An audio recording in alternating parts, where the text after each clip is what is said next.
Hello everyone. So welcome back to the Cephalon classes. I am here Danish Ahmed from botany faculty.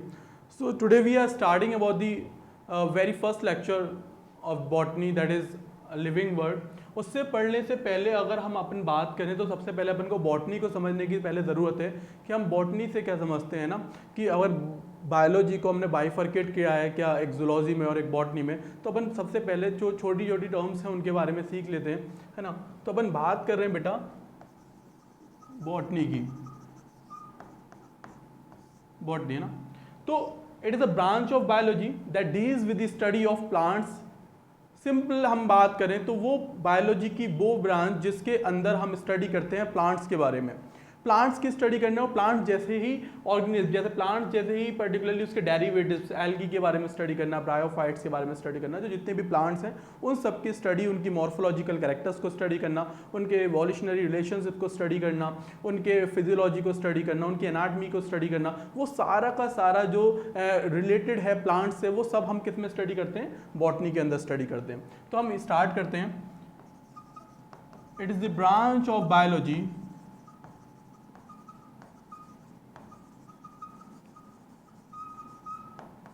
that deals with the study of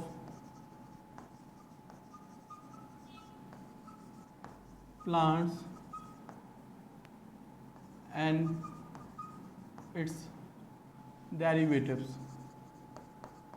जैसे छोटे bacteria से लेकर अगर हम बात करें और एक बड़े प्लांट ट्री की बात करें जैसे सिकोया, तो उन सब के बारे में स्टडी करना ही क्या है, प्लांट्स के स्टडी करना ही क्या है, आपकी बॉटनी है। ठीक है। वर्ड बॉटनी की अगर मैं बात करता हूँ, word botany comes from Greek word that is botane. कहां से आया है ये वर्ड? ये वर्ड बोटैनी से आया है, जो एक ग्रीक वर्ड है जिसका मतलब होता है बेटा पेस्चर, स्मॉल प्लांट्स की बात करते हैं, ग्रेजिंग, इसको बोल सकते हैं अपन फोडर, ग्रासेस, तो इन सब का मतलब ये है ना। तो वर्ड बॉटनी से क्या मतलब क्या है? पेस्चर, छोटी छोटी अगर हम बात करें भूसा जो होता है या ना चारा जो होता है ना, जो ग्रेजिंग एनिमल्स ईट करते हैं, इसका ही दूसरा एक और मतलब है, जैसे बॉस्कीन इसको बोलते हैं। बॉस्कीन का मतलब होता है बेटा ग्रेजिंग। तो ये सब चीज़ें किससे रिलेटेड है? प्लांट से रिलेटेड है ना। तो ऐसे पर्टिकुलर सब्जेक्ट को स्टडी करना है जिसके अंदर हम everything which is related to the plant bodies, plant से रिलेटेड जो कुछ भी चीज़ें ना, वो सारी की सारी हम कहाँ स्टडी करने वाले हैं? बॉटनी के अंदर स्टडी करने वाले हैं। ठीक है। अब इसको हम अगर हम बात करें कहीं और अगर हम देखते हैं तो study of plants, scientific way में और बात करें तो study of plant is also known as phytology. क्या बोलते हैं बेटा इसको? फाइटोलॉजी इसको हम बोलते हैं। फाइटो, अगर मैं बात करता हूं आपसे फाइटोलॉजी की, तो फाइटोलॉजी क्या है? सेम, इसको आप बाइफर्केट करके आप स्टडी कर सकते हो। फाइटो मीन्स क्या होता है बेटा? फाइटो मीन्स होता है प्लांट, है ना, और लॉजी मीन्स स्टडी ऑफ। तो सिंपली अपन इसको बोलेंगे स्टडी ऑफ प्लांट्स। क्लियर है? नेक्स्ट, अगर मैं आपको बताता हूं कि father of botany, father of botany कौन है बेटा? आप लोगों ने बहुत नाम सुना होगा एरिस्टोटल का। तो एरिस्टोटल को हम रिगार्ड करते हैं द फादर ऑफ बायोलॉजी और फादर ऑफ जूलॉजी, दोनों में उनका टर्म यूज होता है ना। पहले पूछे जाते थे इस तरह के क्वेश्चन है ना। तो अगर मैं बात करता हूँ फादर ऑफ बॉटनी, तो फादर ऑफ बॉटनी याद रखना आप, फादर ऑफ बॉटनी बेटा थियोफ्रास्टस। कौन है बेटा? Theophrastus. Theophrastus is the father of botany. अगर वैसे भी तो ये स्टूडेंट थे, एरिस्टोटल के साथ ही था, इन्होंने बहुत सारे क्लासिफिकेशन दिए हैं। अगर मैं आपको एक बताऊं थियोफ्रास्टस के बारे में, तो जितने भी पहले की बात करते हैं तो इन्होंने बुक लिखी थी दैट इज हिस्टोरिया प्लांटेरम। इन्होंने जो बुक लिखी है दैट इज हिस्टोरिया प्लांटेरम। इस बुक के अंदर इन्होंने 50 प्लांट्स को की medicinal value, medicinal and food value of plants को इन्होंने डिटरमाइन किया है। ठीक है। तो आपको ये याद रखनी है बुक की, जो एरिस थियोफ्रास्टस ने कौन सी बुक रोट की, Historia Plantarum, in which 500 plants and medicinal about its plants and medicinal value और food value are determined. Clear है।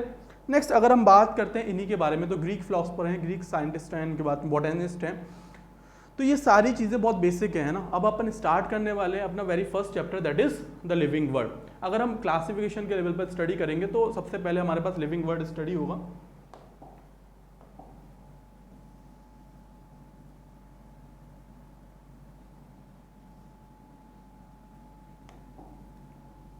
तो द लिविंग वर्ल्ड, अब देखो लिविंग वर्ड को स्टडी कर रहे हैं अपन, तो सबसे पहले हमको समझना पड़ेगा कि लिविंग्स होते क्या है, लिविंग बीइंग है क्या, है ना, नॉन लिविंग बीइंग क्या है ना। उससे पहले अपन को समझना है कि एक लाइफ क्या होती है। तो ये सारी चीज़ें हमको बहुत अच्छे से स्टडी करनी है इस चैप्टर के अंदर। बहुत सिंपल टर्म्स हैं, उनके बारे में हमको समझना है, उनसे अपन को क्वेश्चंस निकालने हैं। क्लियर है। तो अभी हम बात कर रहे हैं सबसे पहले इसके, जब आप एनसीईआरटी चेक करोगे तो एनसीईआरटी में सबसे पहले बुक पे एक साइंटिस्ट का नाम दे रखा है, that is Ernst Mayr.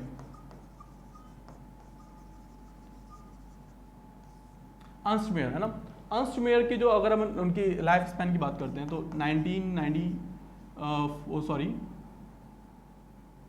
1904 to 2004 उनका टाइम पीरियड था।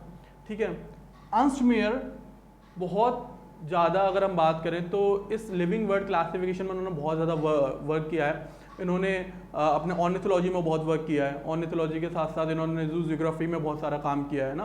तो ये सारी चीज़ें इन्होंने करी है। तो इनको रिगार्ड करते हैं बेटा as the Darwin of 20th century.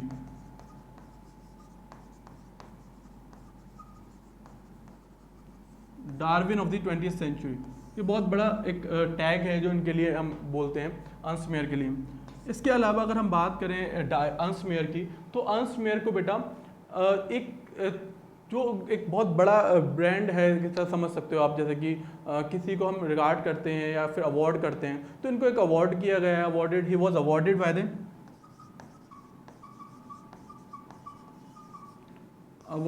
The three crown of biology.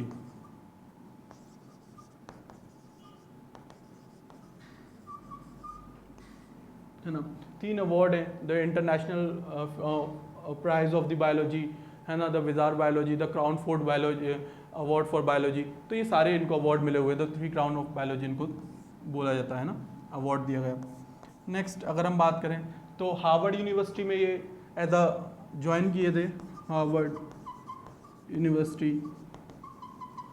As a faculty of arts and science. तो ये थोड़ी सी बातें हैं जो आप इनको याद रखेंगे। ठीक है। अब हम बात करते हैं अपने चैप्टर के बारे में, लिविंग बर्ड के बारे में। तो सबसे पहले हमारे पास आता है बेटा एक term life. What is life, है ना। तो देखो वैसे तो अभी तक हमारे पास कोई एक ऐसी स्पेसिफिक डेफिनेशन नहीं है कि कोई भी कहीं पर भी आप चेक करोगे ना तो लाइफ की कोई कॉम्प्लिकेटेड एक डेफिनेशन हमारे पास नहीं है ना, कोई जिसको थ्रू हम एक्सप्लेन कर सकें कि ये लाइफ है। बट लाइफ के बहुत सारे कैरेक्टरिस्टिक्स हैं जिनके बेसिस पर हम क्या कर सकते हैं, लिविंग बीइंग और नॉन लिविंग में डिस्टिंग्विश कर सकते हैं, उनके अंदर बीच में हम डिफरेंस क्रिएट कर सकते हैं। ठीक है। तो लाइफ को तो हम एक ओपन सिस्टम बोल सकते हैं। It is open system which is a unique and complex molecular structures which are combinedly work as a interaction unit. तो एक ऐसा पर्टिकुलर सिस्टम है जिसके अंदर हमने बहुत सारी एक्टिविटीज परफॉर्म होती हैं जिनके थ्रू लाइफ सर्वाइव करती है। ठीक है। तो लाइफ को डिफाइन करने के लिए हमारे पास बहुत सारे कैरेक्टरिस्टिक दे रखे हैं। ठीक है। तो ये unique complex structure, complex molecule structure of molecule,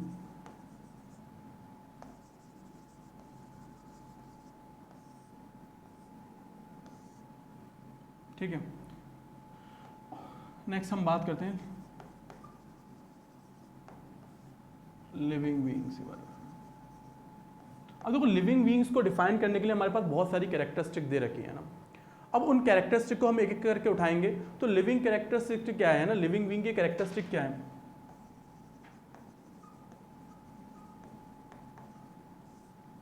सबसे पहले हम देखते हैं बेटा growth, second one is reproduction,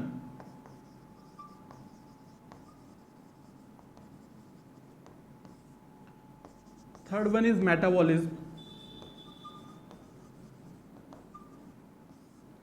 fourth one is consciousness, and the last one is cellularity,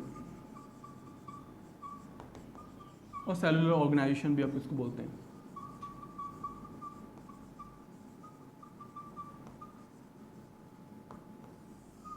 तो दीज आर दी प्रॉपर्टीज और the characteristic which can define the living being, है ना। अब इसमें से कौन सी डिफाइनिंग प्रॉपर्टीज है, कौन सी नॉन डिफाइनिंग प्रॉपर्टीज के अंदर काउंट होंगी, है ना, वो सारी चीजें हम भी देखने वाले हैं। तो सबसे पहले अपन लेते हैं बेटा किसको, ग्रोथ को।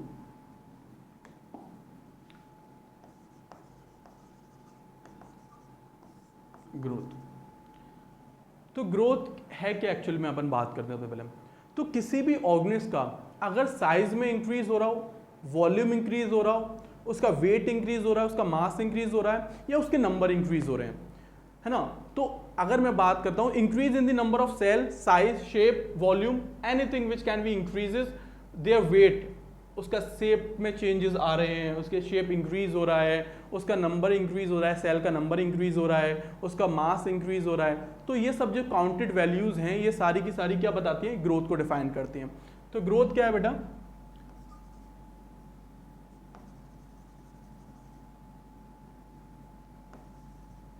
Increase in number of cell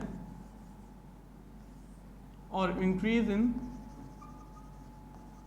mass, volume, size, तो इन चीज़ों से डिफाइन करते हैं हम ग्रोथ को।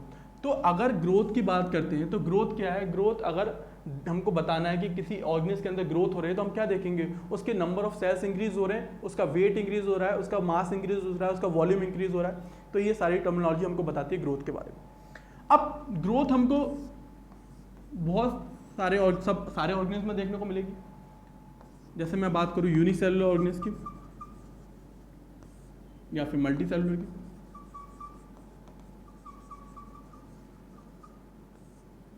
तो हमने बोला it is the process by which the organism size is increase, volume is increase, है ना, number of cells are increase. तो मैं अगर यूनिसेलुलर ऑर्गेनिज्म की बात करता हूँ तो यूनिसेलुलर ऑर्गेनिज्म में बेटा क्या है, एक सिंगल सेल ऑर्गेनिज्म है,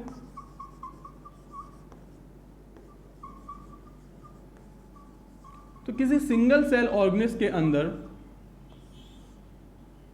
हमको काउंट करना है ग्रोथ को, है ना, हमको मेजर करना है ग्रोथ को। तो हम कैसे करेंगे, बाय द सेल डिवीजन। इसके अंदर जो होगा क्या होगा, वो सेल होगा, सपोज करो एक सिंगल सेल है, अब ये सिंगल सेल आगे जाके क्या हो गया, डिवाइडेड हो गया, है ना। अब इस सेल डिवीजन के थ्रू हम बोल देंगे कि इसके ने सेल डिवीजन परफॉर्म किया है, जिसकी वजह से इसके जो नंबर ऑफ सेल्स हैं वो इंक्रीज कर गए, नंबर ऑफ सेल्स क्या कर गए, इंक्रीज।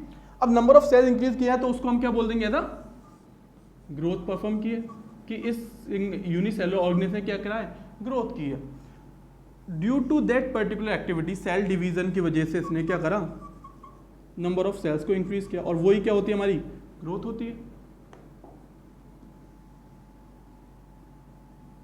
ना। अब मैं बात करूं कि इसको हम काउंट कर सकते हैं क्या, इसको काउंट करने के लिए हमको किसका यूज़ करना पड़ेगा, माइक्रोस्कोप्स को यूज़ करना पड़ेगा, कि बहुत नेकेड ऑर्गेनिज्म हैं, तो इनको स्टडी करने के लिए हमको किसकी ज़रूरत होती है, माइक्रोस्कोप की ज़रूरत होती है। तो माइक्रोस्कोप के अंदर हम इनकी वैल्यू को डिटरमाइन कर सकते हैं, ठीक है। अब मैं बात करता हूँ इसके नेचर की। देखो अब सिंगल सेल ऑर्गेनिज्म के लिए, या फिर हम यूनिसेलुलर की बात करें और unicellular organism,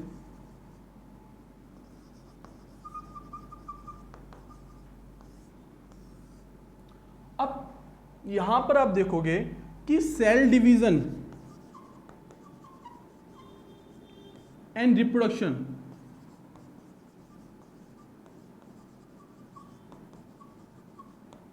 are the same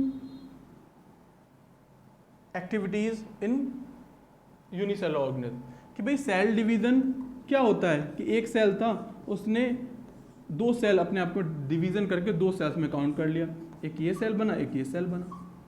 और अगर मैं रिप्रोडक्शन को काउंट करूं तो रिप्रोडक्शन क्या होता है बेटा कि एक सेल, इस सेल ने अपने आप को रिप्रोड्यूस करके बाय द सेल डिवीजन, और कोई भी हम बोल सकते हैं पर्टिकुलरली स्प्लिटिंग ऑफ सेल, तो इसके थ्रू उसने अपने नए दो डॉटर सेल्स को फॉर्म कर दिया, new two daughter cells form किया। तो आप बताओ कि कोई डिफरेंस दिख रहा है आपको यहाँ पर कि यूनिसेलुलर ऑर्गेनिज्म के अंदर सेल डिवीजन की बात करें या फिर हम बात करें रिप्रोडक्शन की, these two are mutually inclusive event. NCERT की लाइन है कि ये दो पर्टिकुलर दोनों प्रोसेस हैं, सेल डिवीजन और रिप्रोडक्शन, दोनों एक सेम ही इवेंट है, मींस सिनोनियम है फॉर अ यूनिसेलुलर ऑर्गेनिज्म। तो हम बोल सकते हैं for unicellular organism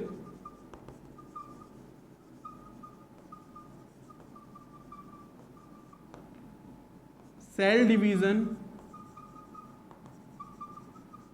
and reproduction are mutually inclusive event। NCERT में एक्सक्लूसिव इवेंट को काउंट कर रखा है, एनसीईआरटी में एक्सक्लूसिव इवेंट जो मल्टी सेलुलर के लिए हम बोलेंगे म्यूचुअली इंक्लूसिव इवेंट, एक ही बात है, सिनोनियम है एक दूसरे के लिए। क्लियर है? तो चाहे वो सेल डिवीजन परफॉर्म करें या रिप्रोडक्शन परफॉर्म करें, एक ही बात है। लेकिन मैं बात करता हूं मल्टी सेलुलर ऑर्गेनिज्म के लिए।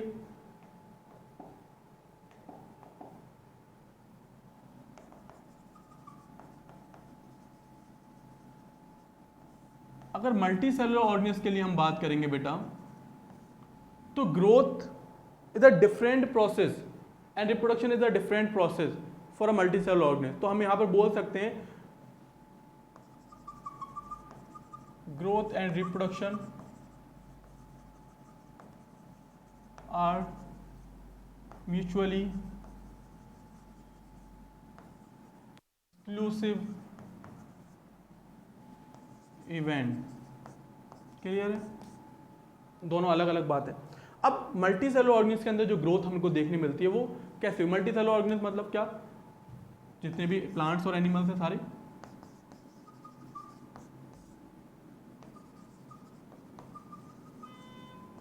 अब देखो ग्रोथ हो रही है प्लांट्स के अंदर और एनिमल्स के अंदर, जो ग्रोथ हो रही है उसको हम डिस्टिंग्विश करते हैं ना। अभी तक हम ग्रोथ के बारे में स्टडी कर रहे हैं सारी चीज़ें। प्लांट्स के अंदर जो ग्रोथ हम देखते हैं दैट इज अनलिमिटेड ग्रोथ। आप देखोगे कभी किसी प्लांट के लिए, तो प्लांट के अंदर जो ग्रोथ होती है वो कैसी होती है बेटा? अनलिमिटेड ग्रोथ होती है। इसकी जो ग्रोथ होती है वो कैसी होगी बेटा? अनलिमिटेड। जबकि हम एनिमल्स के अंदर जो ग्रोथ देखते हैं वो कैसी होती है? लिमिटेड ग्रोथ होती है। फॉर एग्जांपल अगर आप बात करो किसी एक छोटे बच्चे की बात करते हैं, तो उसका up to a certain age एक लिमिटेड हाइट होती है, एक सर्टेन हाइट होगी। After that sudden time of period कुछ एकदम अचानक से क्या होता है, उसकी वेट साइज में बहुत चेंज आ जाता है ना, उसकी हाइट बहुत इंक्रीज हो जाती है। वो क्यों होती है? बिकॉज कुछ टाइम पीरियड्स आते हैं बॉडी के अंदर जो उनको क्या सडनली उनको उनकी साइज में इंक्रीजमेंट दे देता है। तो वो क्या है? वो लिमिटेड ग्रोथ होती है, लेकिन वो एक सर्टेन एज तक ही रहेगी, है ना। जैसे हम बात करें 13, 14, 15, 16 तक उसकी एज बढ़ रही है, फिर उसके 18 ईयर्स के बाद या 20 ईयर्स के बाद उसकी हाइट क्या हो जाएगी? स्टॉप हो जाएगी। तो वो किस में मिलता है? एनिमल्स के अंदर। जबकि हम प्लांट्स के अंदर बात करेंगे तो प्लांट्स के अंदर जो ग्रोथ होती है वो कैसी होती है बेटा? अनलिमिटेड ग्रोथ होती है फ्रॉम टिल डेथ। जब तक उसकी डेथ हो रही है उस पर्टिकुलर प्लांट बॉडी की, तब तक उसके अंदर क्या मिलेगी? हमको ग्रोथ मिलेगी। नेक्स्ट अगर मैं बात करूं, इनकी ग्रोथ कैसी होती है बेटा? लोकलाइज ग्रोथ होती है। जबकि यहां पर कैसी ग्रोथ होती है? जनरलाइज ग्रोथ होती है। मतलब कोई सिमेट्री नहीं है यहाँ पर। अगर मैं बात करूँ ह्यूमन बीइंग की बात करूँ, एक है ना, तो वहाँ पर जो हमारी ग्रोथ होती है वो कैसी होती है? लोकलाइज ग्रोथ है। मींस हर एक पर्टिकुलर ऑर्गन्स का जो इंक्रीमेंट होगा वो एक एक्चुअल शेप और साइज के अकॉर्डिंग होगा, है ना, उसकी बॉडी की सिमेट्री के अकॉर्डिंग होगा। जबकि प्लांट बॉडी में देखोगे तो आपके अंदर कोई जनरलाइज ग्रोथ है, मतलब कहीं से भी कोई भी चीज़ बढ़ रही होगी।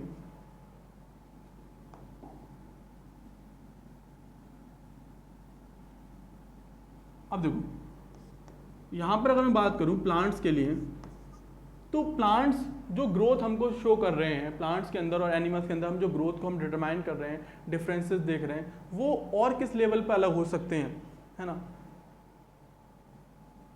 जैसे फॉर एग्जांपल अगर मैं बात करूं, ग्रोथ कंटिन्यूस, यहां पर प्लांट की जो ग्रोथ है वो कैसे हो सकती है बेटा, कंटिन्यूस ग्रोथ है, यहां पर डिसकंटिन्यूस ग्रोथ होती है। डिसकंटिन्यूस ग्रोथ का मतलब क्या है, देखो अभी अपन ने एग्जांपल लिया कि एक सर्टेन एज तक उसकी हाइट बढ़ेगी, इंक्रीज होगी वेट, उसके बाद नहीं होगा। लेकिन एक बात बताओ कि एनिमल्स के लिए या किसी भी ह्यूमन बीइंग की बात कर लेते हैं अपन, तो एनिमल्स के अंदर जो ग्रोथ हो रही है ना वो एक सर्टेन एज तक हो रही है, उसके बाद उसकी ग्रोथ, उसकी हाइट इंक्रीज नहीं हो रही है, ठीक है। अब हम इसका ये मतलब बोले कि यार साइज नहीं बढ़ रहा है तो इसके अंदर ग्रोथ नहीं है क्या, ऐसा नहीं है। सेल डिवीजन तो हो रहा है ना, सेल तो बढ़ ले रहे हैं ना, सेल इंक्रीज हो रहे हैं, डिक्रीज हो रहे हैं। लेकिन एक सर्टेन एज की बात करें, ओल्ड एज की बात करते हैं, तो अगर मान लो कोई ऑर्गेनिज्म है जिसकी ओल्ड एज पे वो पहुंच गया है, तो उसके अंदर सेल का नंबर इंक्रीज हो रहा होगा या डिक्रीज हो रहा होगा। तो कंटिन्यूसली सेल रिपेयरिंग में ये काम करते रहते हैं, सेल बनते रहते हैं, टूटते रहते हैं, है ना, खराब होते रहते हैं। तो ये सारी चीज़ें प्रोसेस चलती है। तो ग्रोथ हम डिटरमाइन करते हैं, ऐसा नहीं है कि इसके लिए बोल देंगे कि इसके अंदर डिसकंटिन्यूस है या लिमिटेड ग्रोथ है तो ग्रोथ नहीं होगी। तो सेल का तो नंबर बढ़ता ही रहता है, कम भी होता रहता है ना, ठीक है। अगर सेल डिवीजन मतलब इसके अंदर अगर हम डायरेक्टली बात बोले तो सेल डिवीजन इसके अंदर कैसा है, सेल डिवीजन इज कंटिन्यूअस, और वही हमको क्या करता है, ग्रोथ बता रहा है।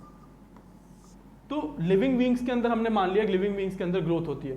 बट अगर मैं बात करूं नॉन लिविंग के अंदर,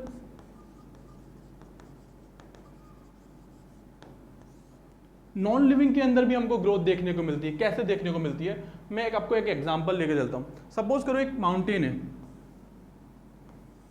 एक माउंटेन था ना, अब इस माउंटेन के ऊपर बहुत सारी बर्फ गिरती है ना, स्नो हिल हुआ, ये बर्फ का जो इसके ऊपर डिपॉजिट हो गई, स्नो डिपॉजिट हो गई। अब इस स्नो के डिपॉजिट होने से इसका जो साइज था वो इसके एक्चुअल साइज से इंक्रीज हो गया, नहीं हो गया। जो इसका साइज था वो क्या हो गया, due to the deposition, due to external deposition,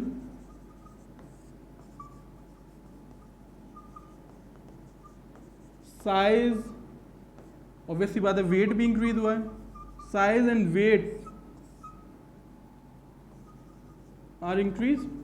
और हमने यही तो बात करी थी कि ग्रोथ क्या है, नंबर ऑफ सेल का बढ़ना या फिर साइज का इंक्रीमेंट दिखाना, वेट का इंक्रीज होना भी क्या है, ग्रोथ।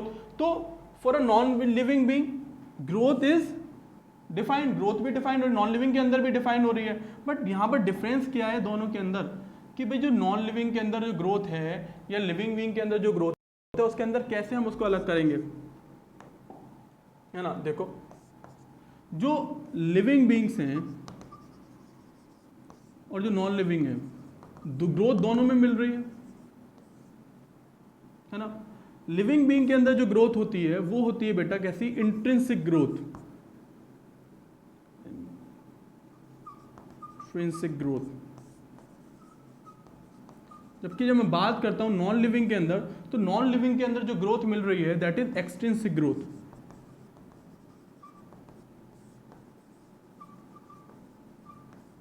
मींस यहां जो ग्रोथ हो रही है विद इन दी बॉडी के थ्रू हो रही है, with in the body structures हैं जो उसको डेफाइन कर रहे हैं, उसको ग्रोथ को करवा रहे हैं। लेकिन यहां पर जो हो रही है वो एक्सटर्नल एनवायरनमेंट में डिपोजिशन होने की वजह से, एक्सटर्नल एनवायरनमेंट उसके ऊपर कुछ स्पेसिफिक सब्सटेंस का डिपोजिशन कर रहा है जिसकी वजह से उसकी ग्रोथ हो रही है। तो दोनों ग्रोथ में डिफरेंस समझ में आया। यहाँ पर इंटरनल ग्रोथ बोल सकते हैं, उसके अंदर एक्सटर्नल ग्रोथ होती है।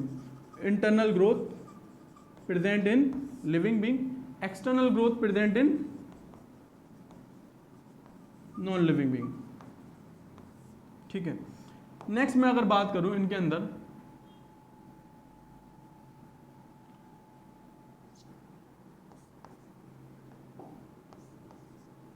यहां लिविंग बीइंग के अंदर जो ग्रोथ है ना वो होती है बेटा नॉन रिवर्सिबल। अगर हम बात करें किसी की एक सर्टेन एज पहुंच गई, एक हाइट हो गई, उसके बाद उसकी हाइट डिक्रीज हो सकती है क्या, नहीं हो सकती है ना।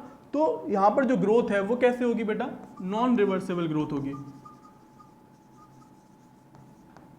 जबकि अगर हम बात करते हैं नॉन लिविंग के अंदर, तो नॉन लिविंग के अंदर जो ग्रोथ होती है दैट इज रिवर्सिबल।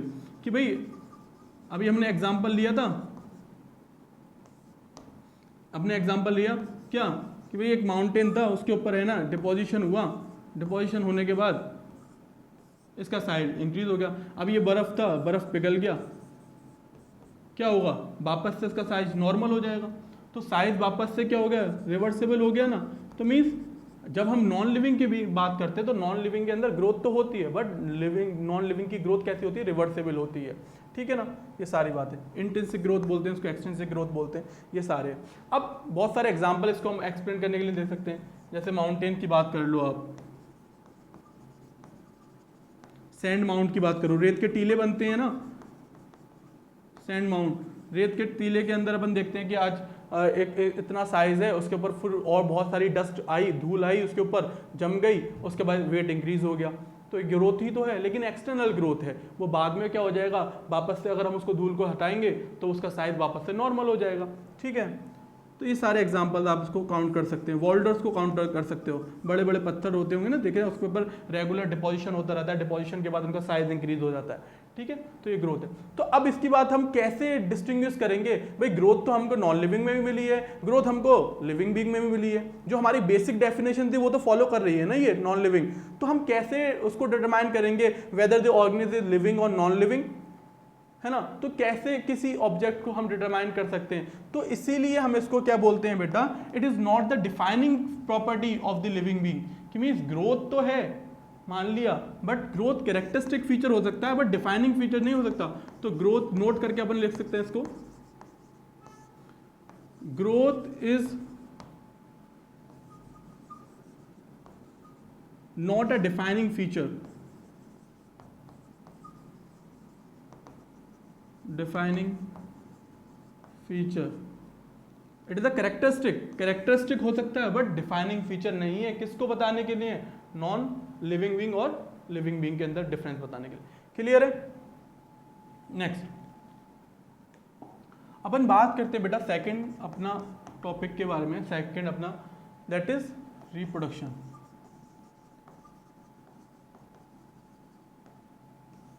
रिप्रोडक्शन देखो सिंपल मतलब समझ में आ रहा है, रिप्रोडक्शन अपन 10th क्लास में भी पढ़ के आते हैं, रिप्रोडक्शन क्या है ना। तो रिप्रोडक्शन क्या है, it is a biological process by which organism produce their young ones, little ones, progeny of their own kind. अपने जैसे ही नए यंग वंस को प्रोड्यूस करना, अपने जैसे ही नए ऑर्गेनिज्म को प्रोड्यूस करना ही क्या है, रिप्रोडक्शन है। क्लियर है। तो हम बोल सकते हैं it is the process by which organism produce their young ones, little ones or progeny of their own kind.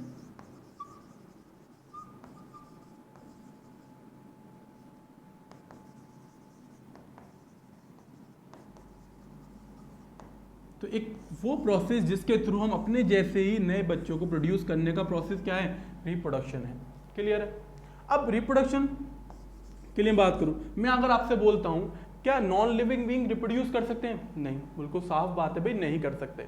तो मतलब ये होना चाहिए था क्या, एक डिफाइनिंग फीचर होना चाहिए, क्योंकि इसका कोई एक्सेप्शन नहीं होना भाई। अगर नॉन लिविंग नहीं है तो नॉन लिविंग के अंदर रिप्रोडक्शन नहीं है तो इसका एक्सेप्शन नहीं है ना। लेकिन अभी हम आगे समझेंगे कि भाई सारे के सारे लिविंग बीइंग्स जो होते हैं वो रिप्रोड्यूस नहीं कर सकते। वही चीज क्या इसको क्या कर सकती है, इसको डिफाइनिंग प्रॉपर्टी से हटा देती है। जैसे मैं बात करता हूं आपको, non living being can not perform reproduction.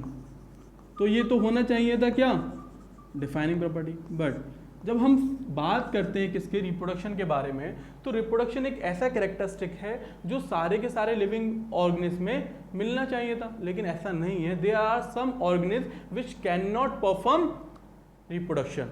जैसे मैं बात करता हूं फॉर एग्जांपल आपको वर्कर बीज की। वर्कर बी क्या है, मधुमक्खिया का एक मधुमक्खिया आप सब जानते हो, हनी बी। तो हनी बी के ही अंदर बहुत ज़्यादा डिस्ट्रीब्यूशन हमको देखने को मिलता है। उनके पर्टिकुलर एक्टिविटीज उनके फंक्शंस के बेसिस पर है ना, वो क्या फंक्शंस परफॉर्म करती हैं। तो वर्कर बीज क्या होती हैं बेटा, इनफर्टाइल होती हैं। कैसी होती हैं, इनफर्टाइल, मतलब या फिर हम बोल सकते हैं स्ट्राइल होती हैं। Means these are the honey bees which are not capable to reproduce, अपने जैसे नए यंग वंस को प्रोड्यूस करने की कैपेबिलिटी इन हनी बी के अंदर नहीं मिलती है।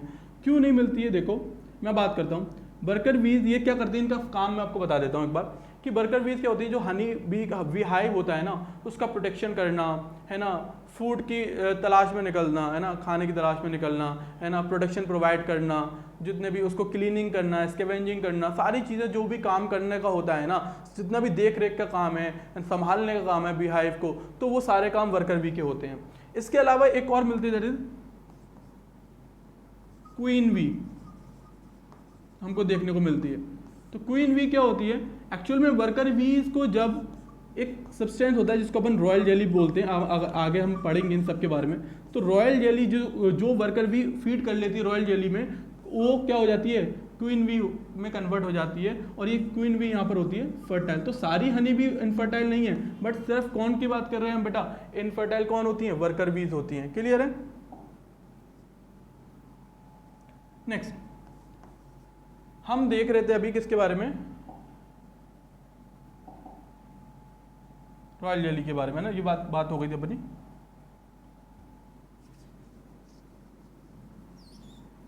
तो ये इनफर्टाइल है। अब ये इनफर्टाइल है, लेकिन इसका मतलब ये थोड़ी है कि जिंदा नहीं है, दे आर स्टिल अलाइव। तो ये पर्टिकुलर अगर हम बात करते हैं किसकी, वर्कर वी की, वर्कर वी इनफर्टाइल होती हैं, लेकिन इनके अंदर लिविंग नेचर तो है ना बेटा। अब लिविंग नेचर है तो फिर क्या बताएंगे, रिप्रोडक्शन नहीं कर रही हैं, तो इसकी वजह से हम क्या बोल सकते हैं कि रिप्रोडक्शन का होना या नहीं होना ये नहीं बता सकता कि ये लिविंग है या नहीं है। ठीक है ना। तो they are many infertile couples also there. Infertile couples कौन से, जैसे कि हम बात कर सकते हैं, बहुत सारे अपनी सोसाइटीज़ के अंदर बहुत सारे ऐसे कपल्स हैं जो आर इनकेपेबल हैं अपने जैसे न्यू यंग वंस को प्रोड्यूस करने के, उनके बच्चे नहीं होते हैं। तो ऐसे इनफर्टाइल कपल्स के बारे में बात करेंगे। तो ये भी तो क्या लिविंग तो है ना, अगर नहीं कर पा रहे हैं किसी डिसऑर्डर के कारण, कोई इनके अंदर गैमीट्स का ना बन पाना, या फिर हम बोल सकते हैं इनके कोई रिप्रोडक्टिव ट्रैक में कोई ब्लॉकेज है, तो ये सारी एक्टिविटीज़ इनको क्या कर देती हैं बेटा, इनफर्टाइल कपल्स में कन्वर्ट कर देती हैं। तो ये इनफर्टाइल है, इसका मतलब ये नहीं है कि जिंदा नहीं है। क्लियर है। इसके अलावा बहुत सारे हाइब्रिड्स हम देखने को मिलते हैं हमको। हाइब्रिड आर्टिफिशियल रिप्रोडक्शन के थ्रू जो भी हम ऑर्गेनिज्म को प्रोड्यूस करते हैं वो क्या होते हैं, हाइब्रिड होते हैं। ठीक है, जैसे कि एग्जांपल हिन्नी का एग्जांपल लिख सकते हो आप, म्यूल है, खच्चर जिसको अपन बोलते हैं, है ना, या फिर आप बात कर सकते हो लाइगर हो गया। तो ये सारे एग्जांपल हैं, हिन्नी, म्यूल, लाइगर। हिन्नी क्या है, जैसे कि बात करें म्यूल की, तो म्यूल क्या है, ये डंकी और हॉर्स के क्रॉस से बने हुए हैं। यहाँ पर क्या होता है, मेल डंकी होता है, फीमेल हॉर्स होती है। हिन्नी के केस में क्या हो जाएगा, मेल डंकी, फीमेल डंकी और मेल हॉर्स। तो इससे जो हाइब्रिड प्रोड्यूस होते हैं उनको हिन्नी, म्यूल, लाइगर बोलते हैं। ठीक है। तो ये जितने भी हाइब्रिड्स होते हैं दे ऑल आर स्टेराइल। ये सब कैसे हैं बोलते हैं बेटा, they are sterile, they are incapable to producing a new young ones. इनके अंदर रिप्रोडक्शन की एक्टिविटी हम नहीं देख सकते, but they are still alive. तो इससे क्या पता लगा कि जो रिप्रोडक्शन है, रिप्रोडक्शन एक कैरेक्टरिस्टिक फीचर है, but it is not a defining feature. तो हमने दो फीचर्स को देखा, दोनों के अंदर हमने क्या स्टडी किया बेटा कि भाई ये कैरेक्टरिस्टिक फीचर हो सकते हैं बट डिफाइनिंग फीचर नहीं हो सकते। तो नोट करके लिख सकते हैं, reproduction is not a defining feature।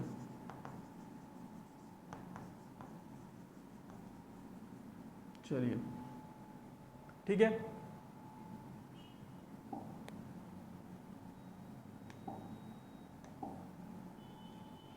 Next, इसके अलावा नेक्स्ट जो हमारे पास प्रॉपर्टी आती है दैट इज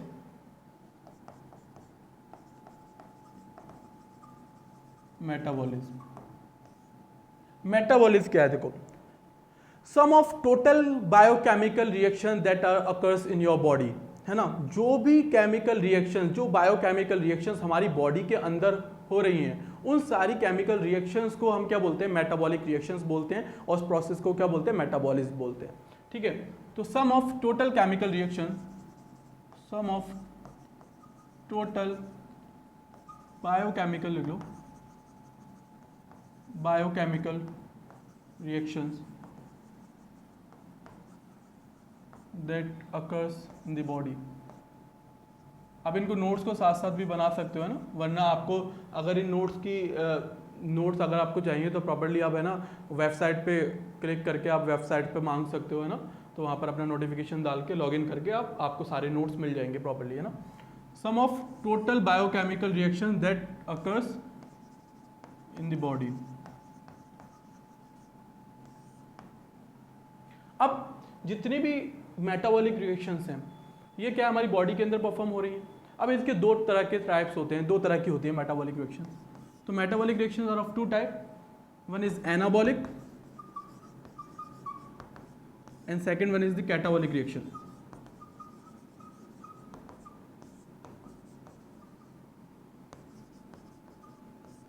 एनाबॉलिक की बात करें, है ना, तो एना मीन्स पर्टिकुलरली अगर हम बात करें तो इसमें क्या है, फॉर्मेशन। कैटा का मीन्स होता है बेटा ब्रेक डाउन। अब आप इनसे समझ सकते हो कि हमारी बॉडी में बहुत सारी चीजें टूट के नई चीजें बनाती हैं, है ना, और कुछ चीजें छोटी छोटी चीजें मिलकर कुछ बड़ी चीज का बड़ा मॉलिक्यूल बनाती हैं। तो कुछ टूटना और बनना हमारी बॉडी में रेगुलर कंटिन्यूअस प्रोसेस है, कंटिन्यूअसली ये केमिकल रिएक्शंस चलती रहती हैं, और इन्हीं केमिकल रिएक्शंस की चलने की वजह से हमारी बॉडी सर्वाइव कर पाती है। ठीक है, तो हमने बोला कि एनाबॉलिक क्या है, एनाबॉलिक रिएक्शंस क्या है बेटा, those chemical reactions which fuse to which in which smaller molecules fuse to form a large molecule. Smaller molecule fuse to form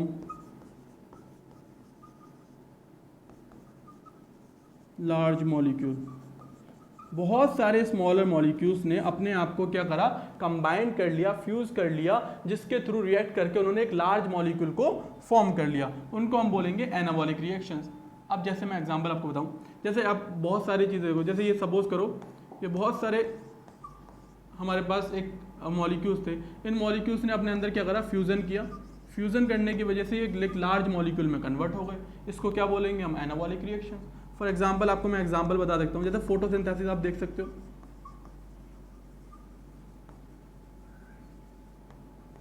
photosynthesis में क्या करते हैं हम बेटा, कार्बन डाइऑक्साइड वाटर मॉलिक्यूल को लिया और सनलाइट और क्लोरोफिल की प्रेजेंस में हम इससे क्या बनाते हैं, मैं आपको सिंपल बता ही दे देता हूँ, क्या C6H12O6 एक लार्ज मॉलिक्यूल को प्रोड्यूस कर लिया फ्रॉम द टू मॉलिक्यूल। तो आप सपोज करो ये ए मॉलिक्यूल था, ये बी मॉलिक्यूल, उन्होंने सी एक लार्ज मॉलिक्यूल फॉर्म कर लिया। तो दो मॉलिक्यूल से मिलकर एक लार्ज मॉलिक्यूल को फॉर्मेशन को ही क्या बोल रहे हैं बेटा, एनाबॉलिक रिएक्शंस बोल रहे हैं। नेक्स्ट है कैटाबॉलिक रिएक्शन। तो कैटाबॉलिक में मैंने बताया आपको ब्रेक डाउन होता है, मतलब इसका मतलब क्या है, break down.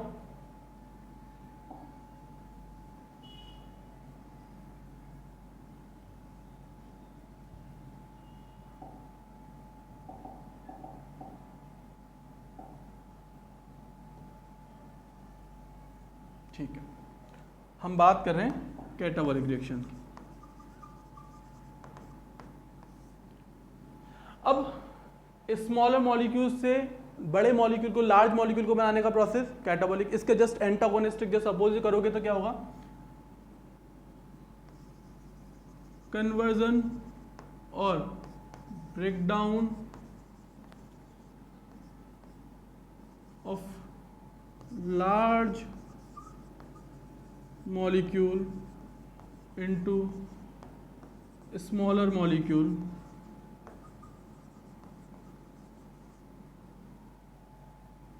breakdown of the large molecule into smaller molecule is called catabolic reactions। अब catabolic reactions जैसे हमने वही सेम बात, एक बड़ा मॉलिक्यूल था, इसके अंदर हमने ब्रेक डाउन किया और इसको बहुत छोटे छोटे पार्ट्स में तोड़ लिया।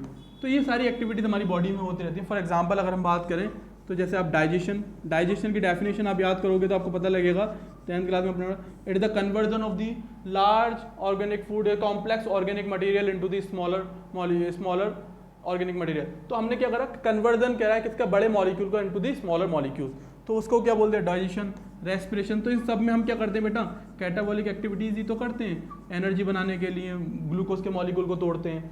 तो ये सारी चीज़ें क्या है आपकी रिएक्शन से मेटाबॉलिक रिएक्शन। अब ये जो metabolic reaction, these metabolic reactions are always takes place in your body, हमारी बॉडी के अंदर हो रही हैं। कभी भी हम इन रिएक्शंस को देखें तो ये रिएक्शंस कभी बाहर परफॉर्म हो सकती हैं, बाहर परफॉर्म हो सकती हैं आउटसाइड द बॉडी, बट उनको हम इन विट्रो बोलेंगे ना, इन विट्रो रिएक्शंस बोलेंगे, या फिर हम उनको क्या बात करेंगे उसके बाद, तो these reactions does not take place in non living. पहली बात कि भाई नॉन लिविंग में नहीं हो सकती, जब नॉन लिविंग में मिलती नहीं है तो इसका कोई एक्सेप्शन नहीं, तो मतलब ये क्या हो गया, एक डिफाइनिंग प्रॉपर्टी हो गई, ये बात समझ में आ गई। लेकिन इनको हम बाहर, बॉडी से बाहर परफॉर्म कर सकते हैं लैब के अंदर। जैसे मैं बात करूं, जैसे सपोज करो एक मैंने टेस्ट ट्यूब लिया, इस टेस्ट ट्यूब के अंदर मैंने ग्लूकोज को डाला, ग्लूकोज को है ना मैंने कुछ कैटाबॉलिक सब्सटेंस डाले, जिसके थ्रू हमने क्या करा, इस ग्लूकोज का ब्रेकडाउन कर लिया।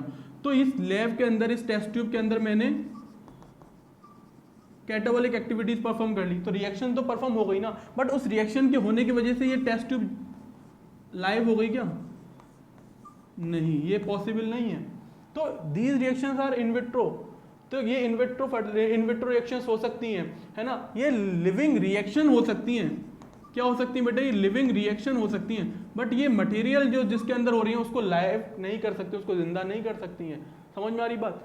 तो हम ये क्या बोलेंगे कि ये जो रिएक्शंस हैं ये कहाँ नहीं मिलती, नॉन लिविंग के अंदर नहीं मिल सकती हैं, इन विट्रो हो सकती हैं, लिविंग रिएक्शंस इनको बोल सकते हैं, बट ये किसी मटेरियल को जिंदा करने की कैपेबिलिटी नहीं रखती हैं। फाइन, तो हम बात कर सकते हैं कि क्या, नोट करके लिख सकते हैं, metabolism is the defining feature और प्रॉपर्टी ऑफ लिविंग बीइंग। तो ये लिविंग बीइंग की डिफाइनिंग प्रॉपर्टी है, मेटाबॉलिज्म एक डिफाइनिंग प्रॉपर्टी होती है किसकी, लिविंग बीइंग को, क्योंकि इसको कोई एक्सेप्शन ही नहीं मिला हमें। क्लियर है। नेक्स्ट हम बात करते हैं बेटा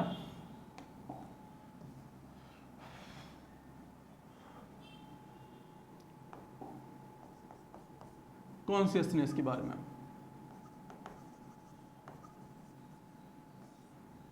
कॉन्शियसनेस क्या है, consciousness response to the stimuli, एक ऐसी प्रॉपर्टी जिसके थ्रू ऑर्गेनिज्म अपने इन्वायरमेंट से इंटरेक्ट करता है, उस प्रॉपर्टी को हम क्या बोलते हैं बेटा, कॉन्शियसनेस, है ना।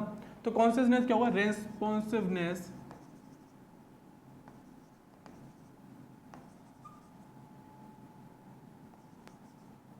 टू द एक्सटर्नल स्टिमुलाई, कि भाई बाहर से जो भी चीज़ मेरी बॉडी से इंटरेक्ट करने की कोशिश करती है उसके खिलाफ मैं क्या करता हूँ, उसके अगेंस्ट में क्या करता हूँ, जो भी एक्टिविटीज़ परफॉर्म करता हूँ वो क्या है, मेरा कॉन्शियसनेस है। तो एक रेस्पॉन्सिवनेस टू दी स्टिमुलाई। अब स्टिमुलाई क्या हो सकते हैं, स्टिमुलाई कुछ भी हो सकते हैं, वो बायोलॉजिकल हो सकते हैं, फिजिकल हो सकते हैं, फिजिकल स्टिमुलाई हो सकते हैं, केमिकल स्टिमुलाई हो सकते हैं। तो ये सारे स्टिमुलाई हैं जो क्या कर सकते हैं, मेरी बॉडी से इंटरेक्ट करने की कोशिश करेंगे, उसके खिलाफ मैं क्या करूँगा, अगेंस्ट में रिएक्ट कर दूंगा। तो अब मैं बायोलॉजिकल ऐसे कोई ऑर्गेनिज्म मान लो, कोई भी पैरासाइट, पेस्ट हो गया कोई, है ना, फिजिकल में कोई भी, आप मान लो कोई निडल मान लो, है ना, कुछ भी चीज़ आप ले सकते हो, है ना। केमिकल में कोई केमिकल मान लो, जैसे HCl हो गया, कुछ भी हो गया, तो या फिर कोई भी स्पेसिफिक आप कोई केमिकल को ले सकते हो। तो ये सारे क्या हैं, स्टिमुलस हो सकते हैं जो मेरी बॉडी से वर्क करेंगे, उसके खिलाफ मैं इंस्ट्रक्ट करूंगा, मैं उसके खिलाफ अगेंस्ट कुछ वर्क करके दिखाऊंगा। तो यही क्या है, मेरी बॉडी की रेस्पॉन्सिवनेस टू द स्टिमुलाई, और यही मेरी बॉडी की क्या है, कॉन्शियसनेस है। अब मैं बात करता हूँ इन सारे फीचर्स के अलावा कि भाई ये जो स्टिमुलाई है ये बॉडी में और किसी नॉन लिविंग के अंदर एक प्रॉपर्टीज मिल सकती है। मैं अगर मेरे इस मार्कर को मैं बाहर फेंकूँ तो ये मेरे से कुछ बोलेगा क्या, नहीं बोल सकता ना। मैं अगर बात करूँ, मैं किसी के से इसके ऊपर कुछ अटैक कर रहा हूँ, मैं इस बोर्ड के ऊपर कुछ अटैक कर रहा हूँ, तो ये मेरे से कुछ रिवर्ट में कुछ मेरे को जवाब देगा, नहीं दे सकता। तो मीन्स नॉन लिविंग के अंदर तो नहीं मिलते ना ये। तो non living can not show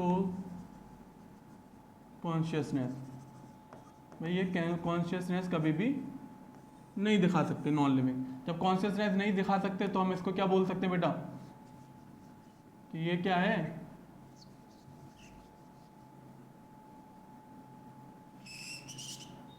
एक डिफाइनिंग प्रॉपर्टी है। बट तो नोट करके हम लिख सकते हैं it is a defining property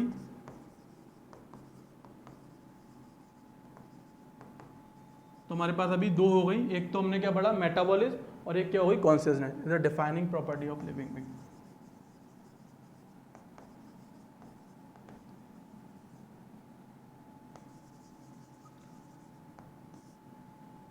अब लिविंग बीइंग के अंदर तो सब आते हैं, प्लांट्स भी आते हैं। प्लांट्स कैसे रेस्पॉन्ड करते हैं और एनिमल्स कैसे रेस्पॉन्ड करते हैं। अब बहुत ऑब्वियस सी बात है, एनिमल्स के अंदर जैसे हम लोग हैं, एनिमल्स हैं तो वो सब कॉन्शियस हैं, आप उनके ऊपर कुछ भी अटैक करोगे तो वो उसके खिलाफ आपको करेंगे, ठीक है। लेकिन प्लांट्स के लिए हम कैसे आइडेंटिफाई करेंगे, तो प्लांट्स कैसे होते हैं बेटा, प्लांट्स भी क्या होते हैं अपने एनवायरनमेंट के लिए रेस्पॉन्ड देते हैं, रेस्पॉन्स टुवर्ड देयर स्टिमुलाई। अब इनके स्टिमुलाई जैसे हम बात करें, जैसे कि फॉर एग्जांपल आप लाइट को ले लो, लाइट एक स्टिमुलाई हो जाएगा। वाटर हो गया, आपने देखा होगा बहुत सारे प्लांट जैसे कि अपन डेजर्ट में अपन देखते हैं ना बेटा कि ओपेंशिया का, कैक्टस का फॉर्मेशन होता है, कैक्टस वहाँ पे बहुत मिलते हैं। तो वो क्या है, क्योंकि और कोई प्लांट वहाँ पे नहीं है लेकिन वो कैक्टस वहाँ पे फॉर्म हो जाता है बिकॉज उसके जो स्टिमुलस को गेन करने का जो पर्टिकुलर नेचर है वो ज़्यादा है ना। वाटर के थ्रू है ना अपना फॉर्मेशन करेंगे, ज़्यादा मिलते हैं। लाइट के थ्रू, अब जैसे सनफ्लावर का एग्जांपल ले सकते हो है ना, तो सनफ्लावर जैसे होता है उसका जो मूवमेंट होता है, उसका जो मूवमेंट होता है वो सन की तरफ, लाइट की तरफ होता है। तो वो क्या एक एग्जांपल है किसके लिए, रेस्पॉन्सिवनेस के लिए, कॉन्शियसनेस के लिए। या फिर आप बात करते हो कि टेम्परेचर, तो ये सारे इसके लिए स्टिमुलस होते हैं, उनके खिलाफ क्या करते हैं प्लांट्स अपने आप को रेस्पॉन्स शो करते हैं। जैसे बहुत सारे, अब लाइट का एग्जाम्पल ले लो, तो लाइट का जो पीरियड होता है ना उसको बोलते हैं फोटो पीरियड है ना। फोटो पीरियडिज्म के प्लांट के अंदर स्टडी हम करते हैं कि किस प्लांट को कितनी लाइट चाहिए अपने आप को ब्रीड कराने के लिए है ना। तो ब्रीडिंग फिनोमेना को परफॉर्म करने के लिए उनके अंदर लाइट की इंटेंसिटी डिपेंड करती है। अब लाइट की इंटेंसिटी डिपेंड करती है तो उसी की बेसिस पर हम प्लांट्स को डिवाइडेड करते हैं, आइदर वो क्या होंगे शॉर्ट डे प्लांट्स होते हैं, लॉन्ग डे प्लांट्स होते हैं। तो ये लाइट की इंटेंसिटी पर डिपेंड कर रही है ना इनकी ब्रीडिंग, तो इनको हम क्या बोलते हैं सीजनल ब्रीडर्स बोलते हैं। शॉर्ट डे प्लांट्स होते हैं, लॉन्ग डे प्लांट। तो जितनी मतलब फोटो मतलब क्या है यहाँ पर लाइट पीरियड, मतलब उसका टाइम पीरियड, क्या लाइट के टाइम पीरियड पे इनके क्या हो रहा है बेटा डिपेंडेंसी है, किसके करने के लिए, ब्रीडिंग करने के लिए है ना। तो इसीलिए इनको हम क्या बोलते हैं सीजनल ब्रीडर्स बोलते हैं। क्या बोलते हैं सीजनल ब्रीडर। अब प्लांट को कैसे पता लग जाता है यार कि आपने देखा ना कोई टाइम पीरियड होता है कि जो वीट का टाइम पीरियड है वो एक सस्टेन टाइम पीरियड पे होगा, एक कि भाई ठंड में होता है ना। जो उनका कल्टीवेशन होगा वो क्या होगा भाई विंटर्स के अंदर होगा है ना। तो डिपेंडेंसी किसके ऊपर है, वो टेम्परेचर को एनालाइज करते हैं, उनके अंदर कुछ पर्टिकुलर नेचर्स हैं जिसके बेसिस पर वो क्या करते हैं एनालाइज करते हैं और उसी बेसिस पर उनके अंदर क्या होता है ब्रीडिंग का प्रोसेस होता है। फाइन, नेक्स्ट एक और वर्ड हमको समझना है, दैट इज सेल्फ कॉन्शियसनेस। अब self consciousness is a defining property for the human being specifically है ना। अब सेल्फ कॉन्शियस की बात जब मैं कर रहा हूं ना, तो ये सेल्फ कॉन्शियस सारे ऑर्गेनिज्म का फीचर नहीं है, ये सिर्फ किसका फीचर है बेटा ह्यूमन बीइंग का। Characteristic of human being. दुनिया में हम लोग सबसे टॉप मोस्ट एनिमल्स में आते हैं ना, टॉप मोस्ट मैमल्स में भी हम सब जगह अगर हम बात करें ऑर्गेनिज्म में तो हमारी प्रायोरिटी सबसे ऊपर है। क्यों है, बिकॉज ऑफ दैट प्रॉपर्टीज, हम क्या है सेल्फ कॉन्शियस है। सेल्फ कॉन्शियस होने का मतलब क्या है बेटा कि देखो ऑर्गेनिज्म क्या है अपने एक्सटर्नल एनवायरनमेंट के खिलाफ तो सारे के सारे ऑर्गेनिज्म क्या हैं अपने आप को कॉन्शियस हैं, लेकिन सेल्फ कॉन्शियस होना है ना, जैसे मैं बात करूंगा मेरे लिए तो मैं अपने खुद के खिलाफ क्या होऊंगा बट अपने लिए भी क्या होऊंगा सेल्फ कॉन्शियस होऊंगा। जैसे कि एग्जांपल कि मैं किसी कोई गलत गंदी जगह होगी खराब जगह है ना, कहाँ पर जहाँ पर डर्ट ज़्यादा है, पॉल्यूशन ज़्यादा है, तो मैं वहाँ से बचने की कोशिश करूँगा। तो ये मेरा सेल्फ कॉन्शियसनेस है ना। अगर मैं बात करूँगा कि मेरे को दिख रहा है कि मेरे को सामने वाला पर्टिकुलरली कोई हार्म कर सकता है, तो मैं वहाँ से निकल जाऊँगा। तो ये चीज़ें क्या है, ये आपको सेल्फ कॉन्शियसनेस आपको बता रही है, ठीक है। तो सेल्फ कॉन्शियसनेस किसका फीचर है बेटा? ह्यूमन बीइंग का फीचर है। यह मोस्ट डिफाइनिंग प्रॉपर्टी में भी काउंट होगी सेल्फ कॉन्शियसनेस। नेक्स्ट अगर मैं बात करता हूँ कॉमा पेशेंट की, एक एनसीईआरटी में देखा है कि किसी कॉमा पेशेंट को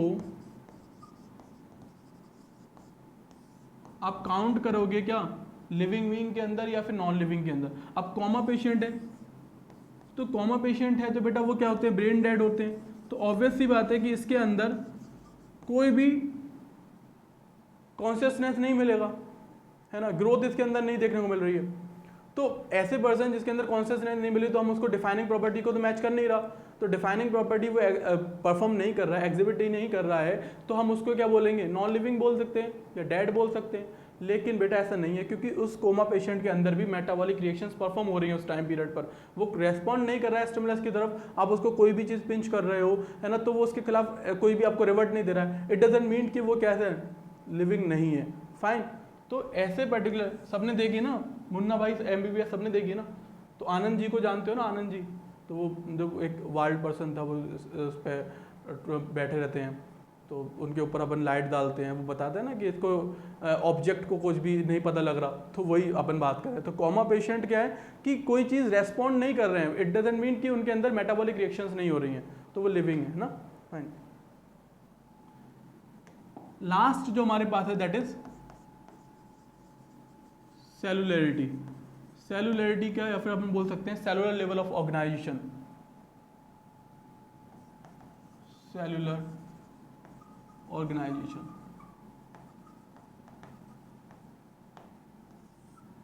अब सेलुलर ऑर्गेनाइजेशन की अगर हम बात करें, तो आपको सबको पता है कि हमारी बॉडी का एक ऑर्गेनाइजेशन सिस्टम है। उसके अकॉर्डिंग अगर हम बात करते हैं, तो हमारी बॉडी एक सिंगल सेल से बनी है। अब सिंगल सेल से टिश्यू बने, ग्रुप ऑफ सेल्स ने टिश्यू बनाए, टिश्यू से क्या बना? ऑर्गन बना, ऑर्गन से एक ऑर्गन सिस्टम बना, और ऑर्गन सिस्टम ने एक वेल डेवलप्ड ऑर्गेनिज्म को फॉर्म किया।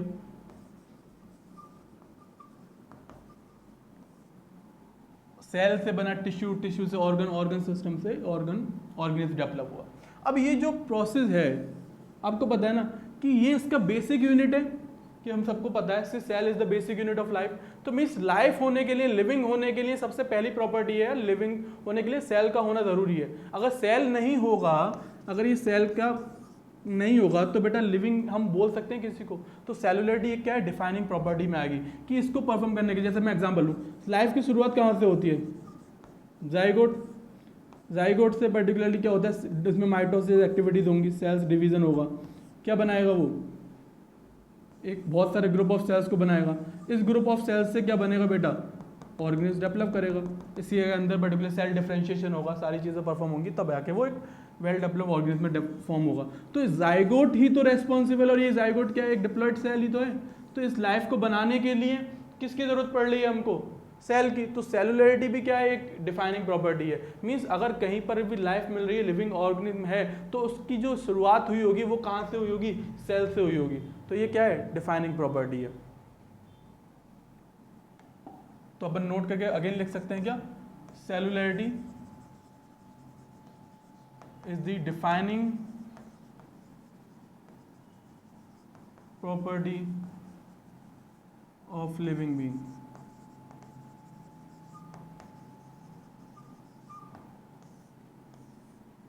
ठीक है, तो अपन ने 5 प्रॉपर्टीज देखी। उन 5 प्रॉपर्टीज के अंदर हमने क्या देखा बेटा? कुछ डिफाइनिंग थी, कुछ नॉन डिफाइनिंग। तो नॉन डिफाइनिंग प्रॉपर्टीज कौन कौन सी हो गई और डिफाइनिंग कौन कौन सी हैं?